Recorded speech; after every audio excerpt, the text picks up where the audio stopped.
तो पिछले एपिसोड पे हमने देखा कि मुइचिरो गेन्या को कोकोशिबो के कुछ बाल खिलाता है, जिससे गेन्या फिर से एक बार हाफ डीमन बन जाता है। ग्योमे, सानेमी और कोकोशिबो के बीच बहुत ही भयानक लड़ाई होती है, जहाँ कोकोशिबो बहुत ही तगड़ा लड़ता है। इसी के बीच अब हमें पता चलता है कि छोटा किरिया उबुयाशिकी डीमन स्लेयर कॉर्प्स का नया हेड बन चुका है और वो सभी को हेडक्वार्टर से ही लीड करता है। तो गेन्या अब अपने राक्षस रूप में क्या कमाल दिखाएगा? क्या ये डीमन स्लेयर्स इस खूंखार कोकोशिबो को हरा देंगे? लड़ाई में आगे कौन से टर्निंग पॉइंट्स आने वाले हैं, जानने के लिए मेरे साथ वीडियो के एंड तक बने रहिए।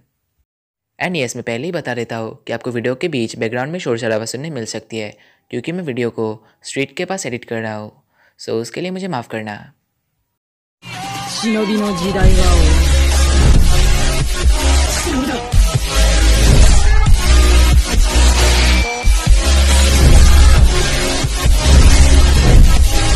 俺は今動揺。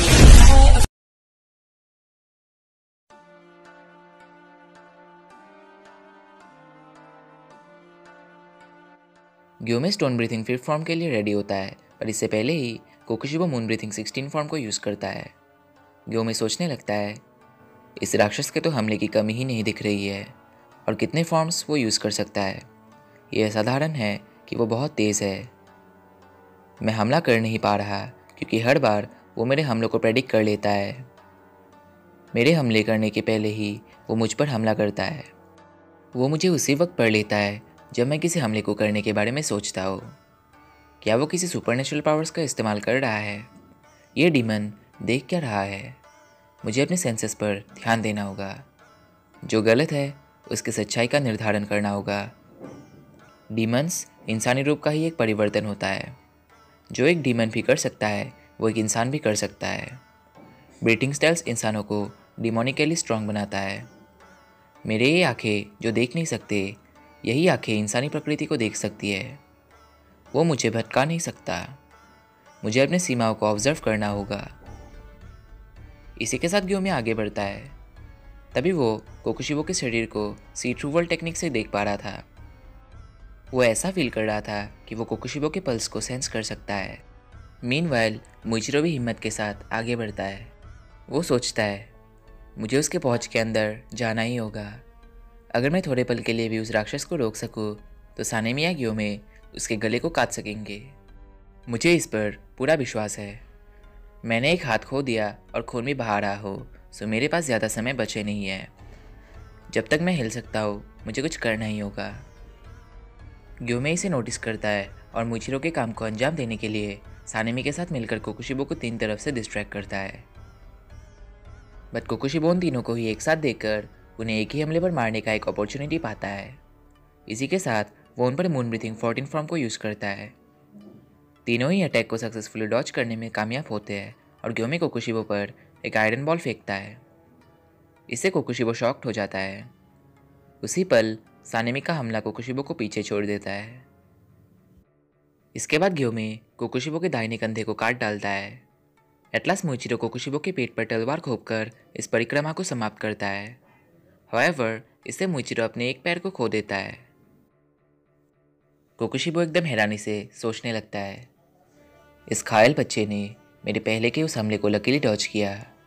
क्या उसके आगे भी मेरे जैसे ही सी थ्रू वर्ल्ड देख सकते हैं? वो अंधा हाशिरा, वो इसे सेंस कर सकता है। उसने लड़ाई के बीचों बीच ही ऐसे देखना शुरू किया। उसने मेरी आंखों को धोखा दिया। उसने अपने ब्लड सर्कुलेशन को कंट्रोल करके मेरे हमलों को डिस्टर्ब किया। बहुत कुछ अनएक्सपेक्टेड चीज़ें हुए हैं। हाउएवर, किसी का तलवार मेरे गले तक पहुंच नहीं पाए। एक बार जब मैं उन्हें समझ लेता हूँ तो धोखे और गड़बड़ी बेकार हो जाती है। इसके बाद कोकोशिबो मून ब्रीथिंग 16 फॉर्म को यूज़ करता है। मुइचिरो कोकोशिबो को किसी भी कीमत पर ना छोड़ने का फैसला करता है, चाहे वो खुद मर जाए। ऐसे वो गेन्या को गोली चलाने का अपॉर्चुनिटी देता है। एक्चुअली मुइचिरो ने गेन्या को पहले ही कहा था कि जब वो कोकोशिबो को रोक ले तो गेन्या उसे भी कोकोशिबो के साथ गोली मार दे। गेन्या अब डिमोनिक बन चुका है, जैसे वो सॉर्समिथ विलेज पर हुआ था। इसी के साथ वो उन पर गोली मारता है। कोकोशिबो अपने हमले के साथ गेन्या की गोली से बचने को ट्राई करता है।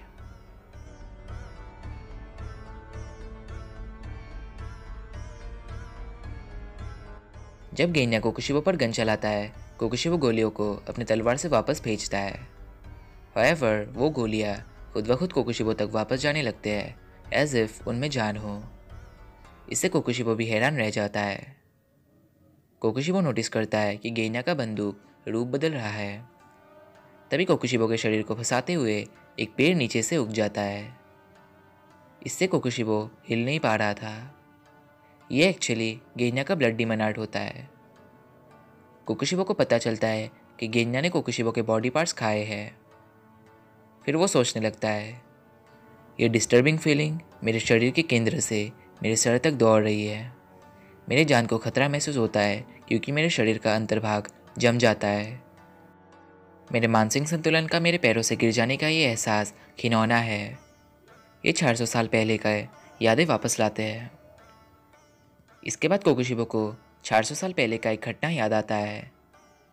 हुआ ये था कि एक रेड मून के नाइट कोकुशिबो ने कुछ ऐसा देखा जो विश्वास नहीं कर सकता। उसने अपने छोटे भाई का बूढ़ा और जर्जर रूप अपने सामने खड़ा देखा, और ये बूढ़ा कोई और नहीं बल्कि था योरिची सुगीकुनी। जी हाँ, आपने बिल्कुल सही सुना। वही योरिची जिसे तांजीरो ने सपने में देखा, वही महान योरिची जो महान समृद्धि का आविष्कारक और यूज़र था, वही योरिची जिसे आज भी लोग सम्मान करते हैं। वो अपर मूनवान कोकुशिबो का ट्विन ब्रदर था। छौंक गए क्या? वेल, आई नो आप में से कई लोगों के गूज़बम्स आ गए होंगे। एहे, रहा नहीं जाता। आई नो बहुत लोग ये पहले से जानते थे, पर जिन्हें ही नहीं पता था, I can understand how their feeling. Okay, so story की तरफ बढ़ते हैं। कोकुशिबो को लास्ट योरिची को देखे हुए लगभग 60 ईयर्स बीत चुके थे।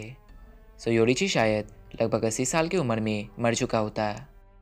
कोकुशिबो कहने लगता है, नामुमकिन, तुम जिंदा कैसे हो? सभी 25 साल की उम्र के पहले ही मर जाते हैं, तो तुम क्यों?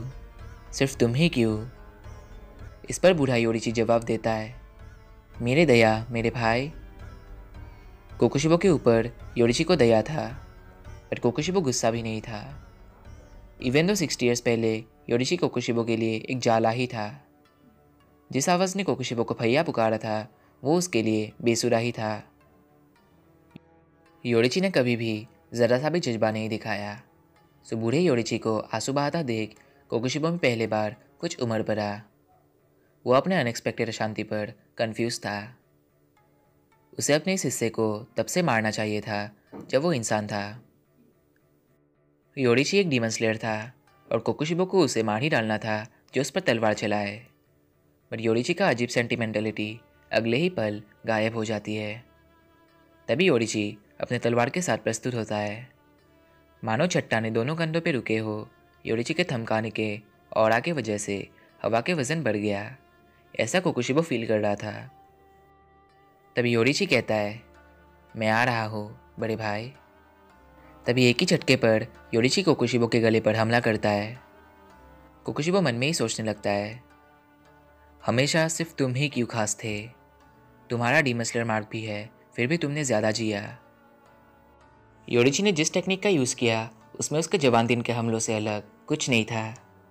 ये देखकर कोकुशिबो गुस्सा हो जाता है और उसके जेलसी और हेटर्ड के फीलिंग्स वापस आने लगते हैं। इससे कोकुशिबो योरिची को मारना चाहता है, बट कोकुशिबो जानता था कि वो योरिची के नेक्स्ट हमले से मर भी सकता है, सिंस योरिची ने मुजान को भी पीछे छोड़ दिया था। हाउएवर, ऐसा नहीं होता है क्योंकि योरिची वही के वही खड़े मर चुका होता है।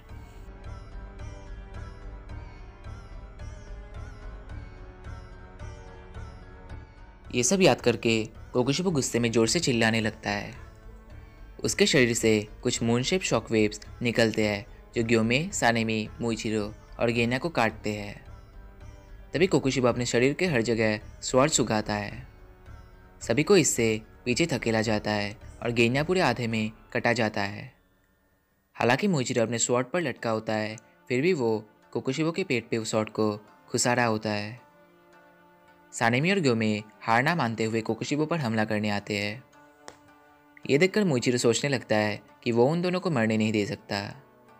उन्हें मुजान को भी हराना बाकी है, सो उसे उन दोनों को हर कीमत पर बचाना ही होगा। कोकुशिबो एक और हमले को करने तैयार होता है। अचानक मोइचिरो के स्वॉर्ड का पकड़ मजबूत हो जाता है और स्वॉर्ड लाल रंग का हो जाता है। इससे कोकोशिबो हैरान हो जाता है। तभी कोकोशिबो का शरीर सख्त होने लगता है और उसे दर्द होता है।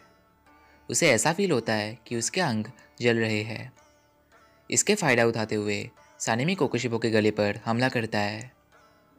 दूर से ये सब घायल गेन्या देख रहा होता है। गेन्या के फ्लैश बुलेट्स अभी भी कोकोशिबो के शरीर के अंदर है, तो गेन्या फिर से ब्लड डिमोनार्ड यूज़ करता है।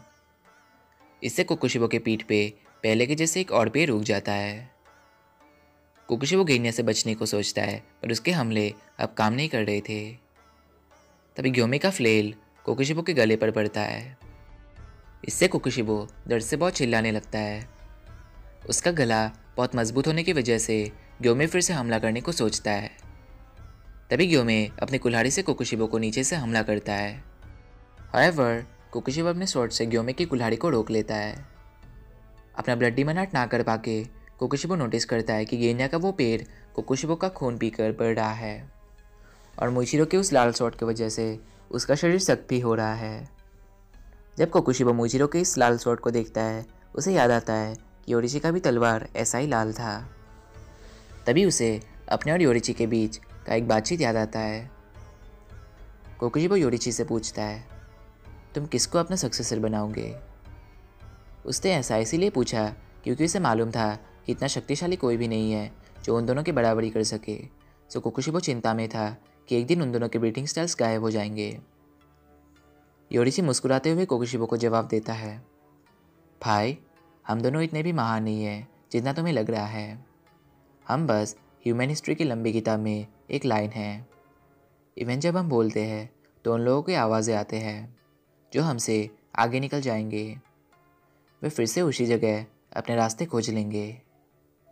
इससे कोई फ़र्क नहीं पड़ता कि हमारे जीवन में पर्दा कब बंद होगा। सो चिंता करने की क्या बात है। मीनवाइल, सानेमी अपने स्वॉर्ड से ग्योमे के फ्लेल को फोर्स करता है ताकि वे कोकोशिबो के गले को काट सके।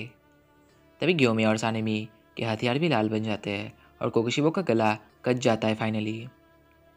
कोकोशिबो को योरिची के कहे बातें याद आते हैं कि एक दिन बच्चे इस दुनिया में जन्म लेंगे और वे नई ऊंचाइयों पर जाने के लिए हमसे आगे पर्वतों की ओर निकल पड़ेंगे।